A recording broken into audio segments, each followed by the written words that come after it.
Sampurasun pamirsa nu diasih ku Pangeran Mahadamang, mugi urang sadayana aya dina ginanjar kawilujengan.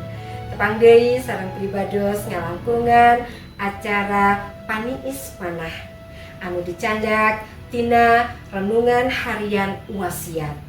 Dina danget ieu Paniis Manah nyandak jejer akur sarta ngahiji. Sate acana urang ngawitan mangga nyuhunkeun Roh Suci nyarengan urang sadayana. Nun Pangeran, abdi dumehes deui ka pangkon anjeun ngahaturkeun rebu nuhun laksa ketika bingahan wirah anjeun anu sapapaosna nyarengan abdi sadayana. Dina danget ieu abdi sadayana seja siap ngadamukeun piwuruk anjeun. Pamugi Roh anu suci nyarengan abdi sadayana. Amin.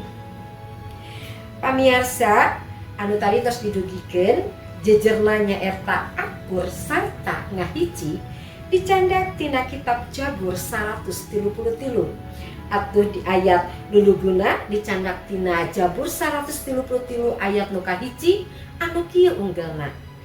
Endah sarta sae kacida upami dulur-dulur tiasa hirup bebarengan kalayan akur. Pamirsa, biasana gelombang konflik di hiji nagara teh sok pating pucung hul. Utamina nalika aya gentos kapala nagara atanapi kapala pamarentahan. Polarisasi beuki seukeut nalika mangsa kampanye lumangsung. Pangrojong anu panatik ti masing-masing kandidat asa bebas muji jagoanana sareng nyawat lawan politikna. Upami teu dipalire kalayan sae, konflik ieu tiasa teras-terasan lumangsung sanaos pamimpin anu enggal parantos kapilih. Tah balukana pangwangunan janten kapegat oge rahayat tebih tina kalimah adil tur makmur. Pamirsa rupina Daud uningan kana potensi konflik anu tiasa nebihkeun umat tina berkah Pangeran. Tibatan ngantep konflik teras-terasan, Daud ngajak sakuna seler bangsa Israel pikeun hirup dina persatuan anu akur, tentrem, ayem. Naon atuh hartosna hirup akur teh? Yahad kecap tina basa Ibrani anu hartosna ngahiji dibeungkeut tina persatuan.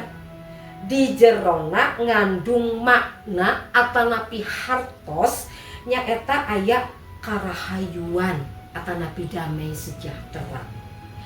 Akur teh sanes mung saukur teu ayana konflik. Akur nyaeta sikap aktif ti unggal pihak anu benten pikeun kersa silih ngartos nampi sarta ngahormat perbentenan atanapi bedana prinsip bentena pendapat sapertos eta bari teras berjuang ngawujudkeun karaharjaan babarengan. Kacida endahna dina sasih proklamasi mangga urang lenyepan rupa-rupa bedana tatanan dina bingkai persatuan salaku anugerah sareng kabengharan anu parantos dititipkeun ku Pangeran ka urang-urang sadayana. Utamina Indonesia di mana seueur seler bangsa budaya ulah ngajantenkeun paburencai justru urang kedah ngahiji museukeun perhatosan mung ka Pangeran. Urang tiasa diajar tina rupa-rupa konflik anu balukana ngaleungitkeun shalom atanapi katentreman. Kawitanana kumaha sih masalahna naon wae sih? anu tiasa dipasikeun ku urang ieu teh nyaeta anu sederhana pisan. Contona ngawujudkeun kaakuran ulah nu tebih-tebih dina kulawarga urang sadayana, kulawarga inti, teras dina katatangga urang, lingkungan urang. Tah ieu teh ngajantenkeun atau mintonkeun yen eta teh anu dipikaasih ku Pangeran. Aya berkah Pangeran di diri urang. Mangga urang tiasa nampi konflik eta teh anu henteu ngajantenkeun balukana pabarencai. Mung sakitu pamirsa anu tiasa didugikeun, mugia janten berkah kanggo urang sadayana. Mangga urang sami-sami ngadeuheus ka Pangeran. Nun Pangeran hatur nuhun dina danget ieu oge abdi parantos diwurukan, parantos dipaparin pangartosan ku anjeun yang sok sanaos abdi piseke seler anu benten, namung eta teh henteu ngajantenkeun abdi paberencai, namung tiasa meungkeut dina kasatuan supados aya salom, aya kawaluyaan, aya hirup dina katentreman. Mugi ku Gusti diauban supanten abdi tiasa hirup saluyu sareng pangersa anjeun. Panadaya disuhunkeun di lebet panjenengan Yesus Kristus nu janten juru salamet abdi sadayana. Hatur nuhun Pangeran. Amin. Pamirsa pamugi dina danget ieu tiasa ngajantenkeun berkah, utamaina urang tiasa ngaronjatkeun silih asah asih sareng asuh.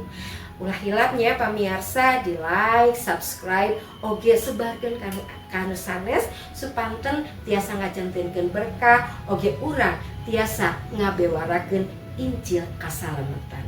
Atur nuhun pamirsa, Gusti Yesus ngaberkahan urang sadayana.